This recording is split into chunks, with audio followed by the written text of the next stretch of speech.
আমাদের 1 নম্বর পয়েন্টটা হয়ে গেল। আমরা সেকেন্ড পয়েন্ট করব নেচার অফ দ্য লিকুইড, অর্থাৎ যে লিকুইডের মধ্যে গ্যাসটা ডিজলভ করছে তার নেচারের উপরেও ডিপেন্ড করে।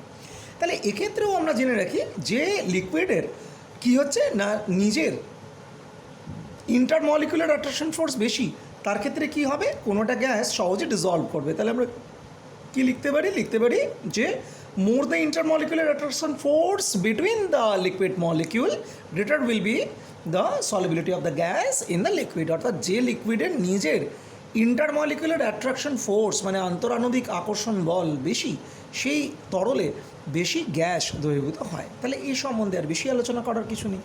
নাম্বার 3 হচ্ছে টেম্পারেচার। দেখ, উষ্ণতা, টেম্পারেচার বাড়লে গ্যাসের সলিবিলিটি কিন্তু রিডিউস করে, কমে যায়। আর যদি টেম্পারেচার কম হয় তাহলে গ্যাসের সলিবিলিটি বেড়ে যায়। এখন প্রশ্ন হচ্ছে কেন?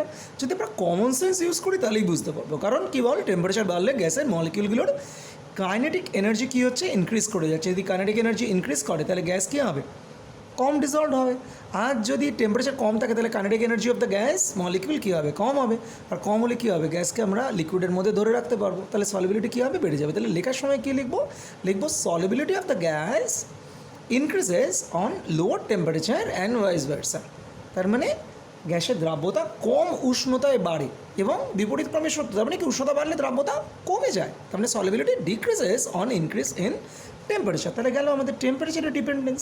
তাহলে আমরা ফ্যাক্টরসের মধ্যে নেচার অফ দ্য গ্যাস পড়লাম, নেচার অফ দ্য লিকুইড পড়লাম অ্যান্ড টেম্পারেচার পড়লাম। The fourth point is pressure, which is very very important, যেখানে প্রেশারটা হচ্ছে প্রচণ্ড ইম্পর্টেন্ট।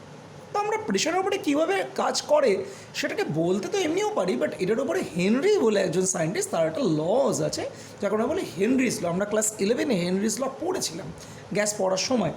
তো যাই হোক, তো হেনরিস ল এর আগে একটু বলে রাখি যে কমন সেন্স ইউজ করি। যদি আমি প্রেশার বাড়িয়ে দিই তাহলে গ্যাসের মলিকিউল কী হবে, বেশি বেশি ডিজলভ করবে। যদি আমি প্রেশার কমিয়ে দিই তাহলে গ্যাসের মলিকিউল কম কম ডিজলভ করবে। তারপরে খুব পরিষ্কার গল্প যে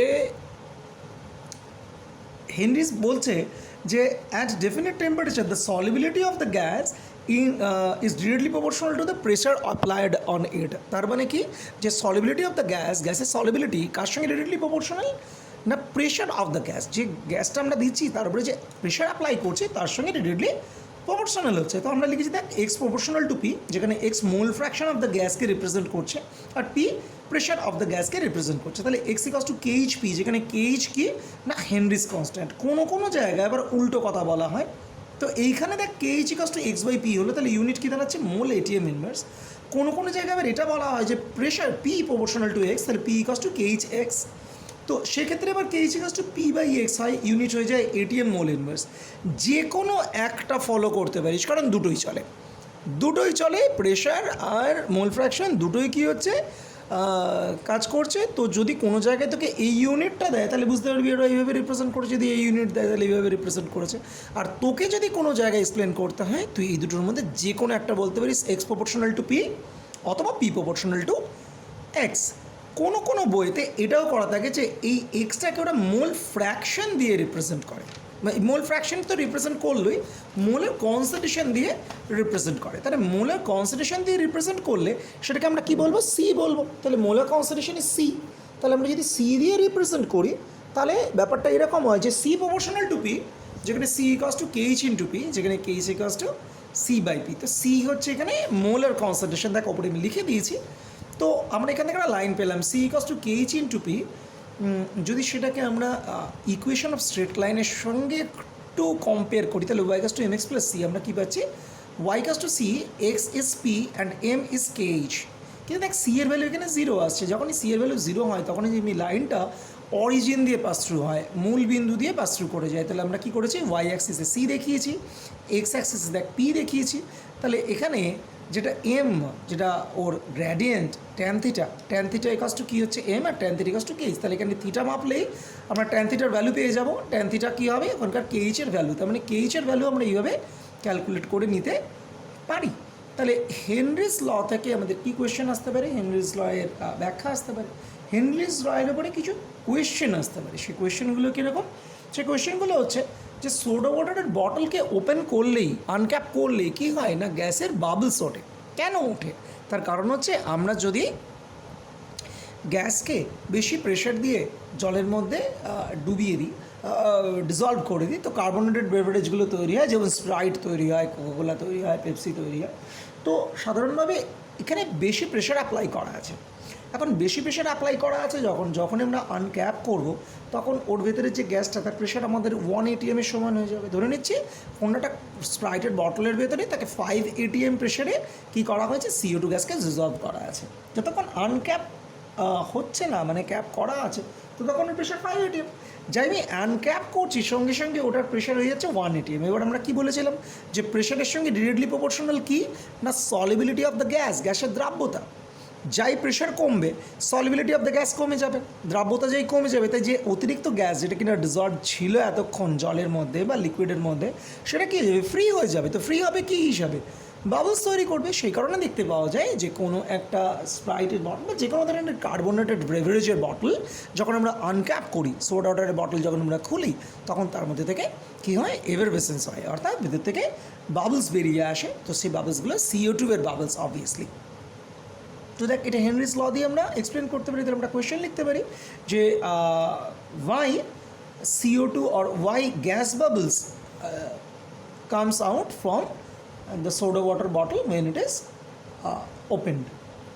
যখন আমরা এটাকে ওপেন আপ করছি তখন কেন এটা তৈরি করে গ্যাস বাবলস। আর একটা বিষয়ও আছে, যেমন যারা ডুবুরি, যারা খুব মানে ডিপসি ডাইভিং করে, তাদের ক্ষেত্রে অক্সিজেনের সিলিন্ডার নিয়ে যাওয়া হয় নিচের দিকে। তো নিচের দিকে যত তারা যায় তত জানিস তো ওয়াটারের প্রেশার বাড়ে, যত প্রেশার বাড়ে তত তার বডির যে ব্লাডের মধ্যে যে অক্সিজেন আছে সেই অক্সিজেনের সলিবিলিটি বাড়তে দেয়। এই কারণ প্রেশার বাড়লে সলিবিলিটি অফ অক্সিজেন বাড়ে। তাহলে সেটা কিন্তু খুব ভালো জিনিস, আমাদের শরীর অনেক বেশি অক্সিজেন দিয়ে স্যাচুরেটেড হয়। সমস্যাটা হচ্ছে ওপরে ওঠার সময় আমরা গ্র্যাভিটেশনে নেমে যাই, কিন্তু যখনই আমরা ওঠার চেষ্টা করি তখনই কী হয়, প্রেশার আস্তে আস্তে কমে যায়। এবার প্রেশার কমে গেলে গ্যাসগুলো আর বেশি ডিজলভ থাকতে পারে না ব্লাডের মধ্যে। তাহলে ওরা কী করে, ওরা ডিসলিউশন তৈরি করে, অর্থাৎ যেভাবে ডিজলভ করেছে তাতে উল্টো প্রসেস করে, গ্যাসটা বাবলস ফর্ম করে। কোথায় না, ভেন বা আর্টারিতে। এবার তুই চিন্তা করে, একটা লোকের মাথার মধ্যে যে সরু সরু আর্টারি আছে, সেই আর্টারির ভেতরে গ্যাস বাবলস তৈরি হচ্ছে, অথবা তার যেটা মেন আর্টারি, সেই আর্টারিগুলো গ্যাস বাবলস তৈরি হচ্ছে। তাহলে তার সারা শরীরে প্রচণ্ড রকম যন্ত্রণা হবে এবং মাথায় প্রচণ্ড যন্ত্রণা হবে, ইভেন সে সেন্সলেসও হয়ে যেতে পারে। এই জিনিসটাকে আমরা বলি বেন্ট, BENT, বেন্ট। তো এই বেন্টটাকে রোখার জন্য আমরা কি করি, এইরকম গ্যাস নিই যে গ্যাস কম ডিজলভ হয়, যেমন হিলিয়াম।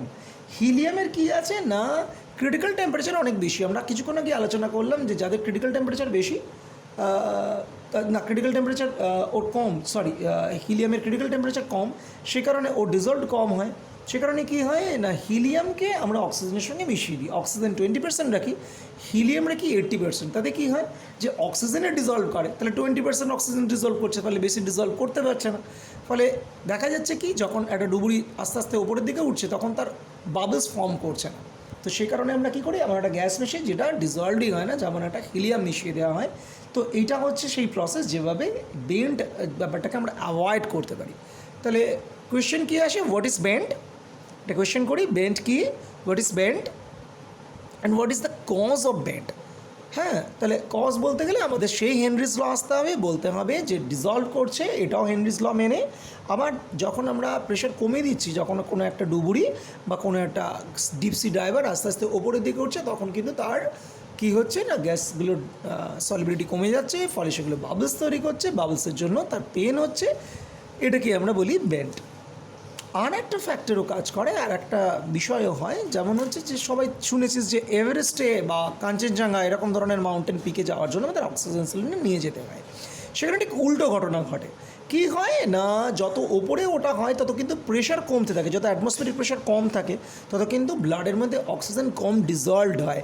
কম ডিজলভ হওয়ার জন্য দেখতে পাওয়া যায় অক্সিজেন সিলিন্ডার নিয়ে যাওয়ার সত্ত্বেও এত লোক এভারেস্টে মারা যাচ্ছে। তার কারণ হচ্ছে বডি এত কম অক্সিজেনে সবাইকে সমানভাবে রিয়াক্ট করে না। যার ক্ষেত্রে রিয়াক্ট করে মানে ভালোভাবে, তার সে সাবমিট করে চলে আসতে পারে, কিন্তু যার শরীর রিয়াক্ট মানে কম অক্সিজেনে ঠিক করে চলতে পারে না, তাদের ক্ষেত্রে দেখা যায় যে খুব ডেথ হয়। তো এভারেস্টে প্রচুর লোক মারা যায় শুনেছিস, বা কাঞ্চনজঙ্ঘাতে প্রচুর লোক মারা যায়। তার একটা মূল কারণ হচ্ছে এটাও কোয়েশ্চেন হিসেবে আসতে পারে যে ওয়াই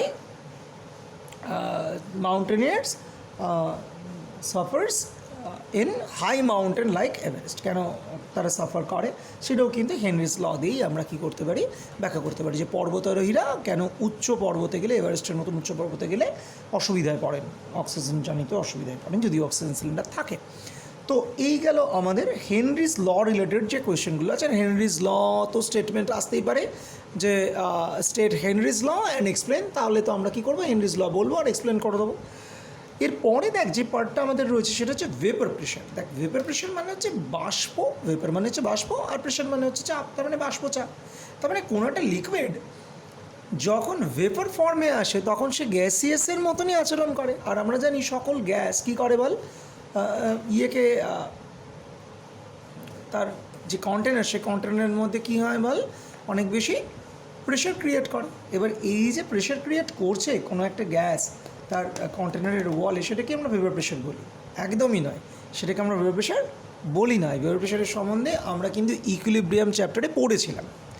ইকুইলিব্রিয়ামে বলা হয়েছিল যে কোনো একটা লিকুইড, ধরে নিচ্ছি ওয়াটার, সে কিনা লিকুইড ফর্ম থেকে একটা প্রসেসে কী হয় না ভেপার ফর্ম করে, যেটাকে আমরা বলি ইভাপোরেশন বা ভেপোরাইজেশন। সেটা একটা স্পন্টেনিয়াস প্রসেস। ঠিক একই রকমভাবে যে ভেপার অফ দ্য ওয়াটার সেটাও কী হয়, কনডেন্সড হয়ে লিকুইড ওয়াটারে কনভার্ট হয়, সেটা কিন্তু কনডেনসেশন প্রসেস।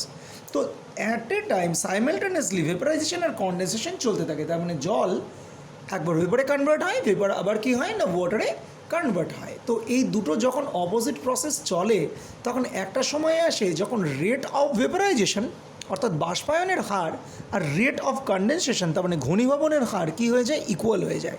তাহলে এই যে রেট অফ ভেপারাইজেশন আর কনডেনসেশন ইকুয়াল হয়ে গেল, এই অবস্থাকে আমরা বলি স্টেট অফ ইকুইলিব্রিয়াম। যখন এই স্টেট অফ ইকুইলিব্রিয়াম থাকে সেই অবস্থায় কোনো ভেপার যতটা প্রেশার এক্সার্ট করে ওর ওয়ালের, ওর কন্টেনারের ওয়ালের মধ্যে, সেটাকে আমরা কি বলি, তার ভেপার প্রেশার। তাহলে আমরা ডেফিনেশন কী লিখতে পারি, আমরা ডেফিনেশন লিখতে পারি যে at a definite temperature the pressure exerted by the vapour of a liquid at equilibrium, at the state of equilibrium of liquid and vapor state is called the vapor pressure of that liquid at that temperature। তার মানে সেই লিকুইডের vapour pressure সেই টেম্পারেচারে। তার মানে ব্যাপারটা কী দাঁড়ালো, কোনো একটা ডেফিনেট উষ্ণতায় কোনো একটা লিকুইড আর তার ভেপার বাষ্প যখন একটা ইকুইলিব্রিয়ামে থাকছে, সাম্যাবস্থায় থাকছে, সেই অবস্থায় সেই ভেপার যে প্রেশার এক্সার্ট করছে কার মধ্যে না, পাত্রের দেয়ালের মধ্যে, ওয়াল অফ দ্য কন্টেনার, তাকে আমরা বলছি vapour pressure of that liquid. আমরা কিন্তু সেই তরলের বাষ্পচাপ বলছি, সেই উষ্ণতায়। তার মানে আমরা কী বলছি, তাকে সেই উষ্ণতায় সেই তরলের বাষ্পচাপ বলে। It is called the vapour pressure of that liquid at that temperature. তাহলে এই ডেফিনেশনটা বলার সময় টেম্পারেচার আর ওই লিকুইডের কথাটা মেনশন করতেই হবে। তাহলে এটা গেল definition of the vapour pressure.